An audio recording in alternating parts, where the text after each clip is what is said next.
कई बच्चों का क्वेश्चन है कि मैम पढ़ने का टाइम क्या है, हम कब पढ़ें, कितनी बजे पढ़ें, कितनी बजे उठें, क्या करें। तो बच्चा, पढ़ने का कोई टाइम नहीं होता। कोशिश करें कि आप सुबह पढ़ें।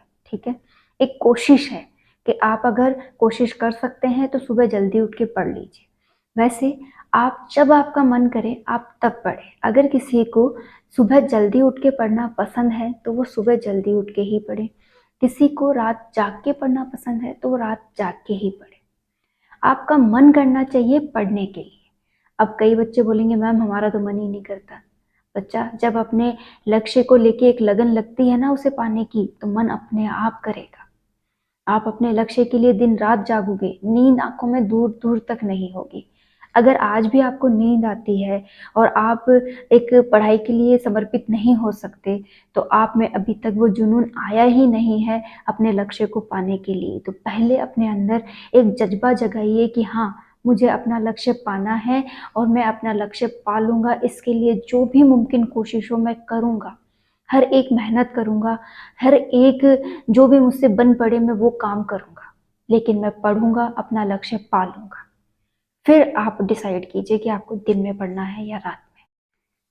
जैसे कि मैं अपने बारे में बताऊं तो मैं एक हॉस्टलर हूँ। ठीक है, तो हम क्या करते थे, हम 4 फ्रेंड्स हुआ करते थे। हम चारों ही क्या करते थे, ज़्यादातर रात को पढ़ना पसंद करते थे, हमें दिन में थोड़ा कम अच्छा लगता था। तो हम चारों क्या करते, जैसे ही मैश में खाना पीना हुआ, हम खाना वाना खा के आराम से अपना 8 साढ़े 8 के बीच खाना होता है मैश में, तो हमने खाया, थोड़ा बहुत 5-10 मिनट इधर उधर घूमे फिरे और अपनी बुक्स वगैरह का सजेशन किया कि आज हमें कौन से टॉपिक्स क्लियर करने हैं, क्या है, किस में से पढ़ना है। जो भी हमारा बुक्स का होता था हम लेते और वहाँ से हम डायरेक्टली अपने सेमिनार हॉल में चले जाते, जो कि हमारे हॉस्टल के लास्ट फ्लोर पे हुआ करता था।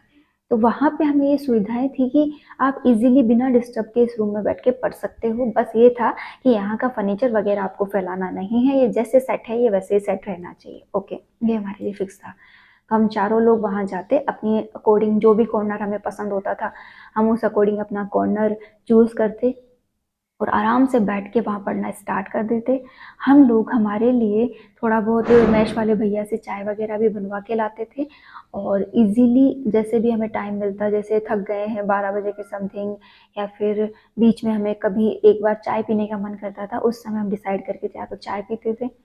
और चाय पीते हुए हम बालकनी में भी जाया करते थे। बालकनी में क्या था कि एक तो थोड़ा ऊपर की तरफ होने से बहुत अच्छी हवा आती थी और उन वहाँ से जब हम पूरा व्यू देखते थे तो व्यू बहुत अच्छा दिखाई देता था, क्योंकि सिटी था तो सिटी में लाइट्स वगैरह और रात को बिल्डिंग्स में एकदम चकाचौंध भरा दिखाई देता है। तो हम लोग वहाँ से वो व्यूज़ देखते, अपनी माइंड को फ्रेश करते, चाय पीते। तो हम 10 मिनट के समथिंग वहाँ खर्च करते थे और इजीली अपना माइंड फ्रेश करके हम फिर से पढ़ने बैठ जाते थे। तो ये हमारा शेड्यूल रहता था। उसके बाद हम 3-4 बजे तक अच्छे से पढ़ाई करके फिर सोने चले जाते और सोने जाने के बाद हमें सुबह जल्दी भी उठना पड़ता था। तो हम क्या करते, लास्ट 8 बजे तक ही सो पाते थे एक बार का, तो हमारे अच्छे से 4 घंटे तक की नींद वहाँ हो जाती थी। फिर हमें क्या, हॉस्टल लाइफ थी तो नहाने धोने का भी थोड़ा रहता था कि हॉस्टल में बच्चे ज़्यादा होते हैं, तो उस हिसाब से हमें क्या करना पड़ता था, लाइन में लगना पड़ता था, नहाने का नंबर देखना पड़ता था। तो इन सब के लिए हमें क्या है, थोड़ा टाइम टू टाइम तैयार होके 10 बजे तक कॉलेज भी पहुंचना था। नाश्ते का टाइम भी फिक्स होता है, 9:30 बजे तक नाश्ता मिल जाएगा, उसके बाद नहीं मिलेगा। तो ऐसी भागा दौड़ी लाइफ में हम लोग क्या करते, नहाते, नाश्ता वगैरह करते, 10 बजे के समथिंग अपने कॉलेज या अपने जो भी कंपटीशन का था वहाँ पहुँचते। उसके बाद वहाँ पे अच्छे से पढ़ाई करते। शाम को जब हम वापस खाना खाते तो हम फिर से 1-1.5 घंटे की नींद फिर से लेते और फिर अपने काम में लग जाते। तो इस तरीके से हम मान के चलिए 5 या 6 घंटे की नींद अपनी बहुत अच्छे से पूरी भी कर लेते थे और अपने पढ़ाई पे भी पूरा ध्यान दे पाते थे। तो उम्मीद करती हूँ कि आप लोगों में से भी जो भी हॉस्टलर हैं तो वो इसे फॉलो कर सकते हैं। और अगर आप पीजी वगैरह में भी रहते हैं तो भी आप अपने अकॉर्डिंग टाइम शेड्यूल सेट कर सकते हैं, जैसा कि एक हॉस्टल लाइफ होती है। और जो अपने घर पे रह के पढ़ाई कर रहे हैं वो तो बहुत ही अच्छा है, एक रूम आपको मिला हुआ है, या फिर नहीं है रूम कोई बात नहीं, लेकिन जो जगह आपको मिली है वो बेस्ट होगी, ये मेरा मानना है।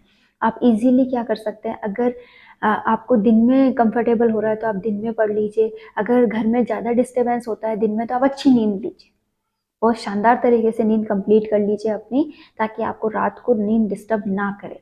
और नींद तो वैसे आनी ही नहीं चाहिए, जब लक्ष्य तय होता है तो नींद आती ही नहीं है।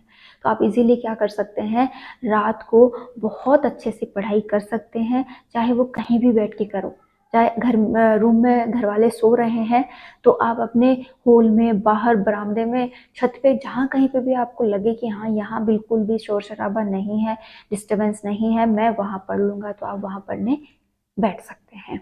मान के चलिए पढ़ने वाला होना चाहिए, कहीं पे भी बैठ के वो पढ़ सकता है, चाहे वो फुटपाथ ही क्यों ना हो, बस मन में लगन होनी चाहिए पढ़ने की। आप भी अगर पूरी तरह से समर्पित हो गए हैं अपनी पढ़ाई को लेके, आप में जुनून आ गया है कि हाँ मुझे अपनी परिस्थितियां बदलनी है, मैं अपने माँ बाप की जो ये कंडीशन है इसे बदल के रहूँगा, उन्हें वो सारे सुख दे के रहूँगा जिसके वो हकदार हैं, तो आप अपने आप को महसूस करेंगे कि नींद तो क्या, आपकी भूख प्यास भी आदि हो गई है। उस दिन आप पूरी तरह तैयार हो